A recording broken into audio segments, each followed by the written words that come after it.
Asante, mimi naitwa Joyce Shebe, ni mwanahabari ambaye nimejikita kwenye masuala mazima ya mazingira, lakini zaidi kwenye mabadiliko ya tabia nchi. Kama ambavyo tunafahamu, mabadiliko ya tabia nchi ni changamoto ya kidunia na kila nchi inapaswa kutafuta majawabu ya changamoto inayokabiliana nazo.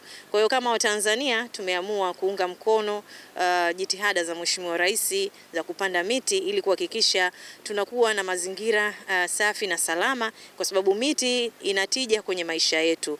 Na kwa nini leo wadau tuko hapa? Tumeamua sisi kama CVT, kwa maana ya taasisi ambayo inajihusisha na masuala haya ya mabadiliko ya tabia nchi, kuungana.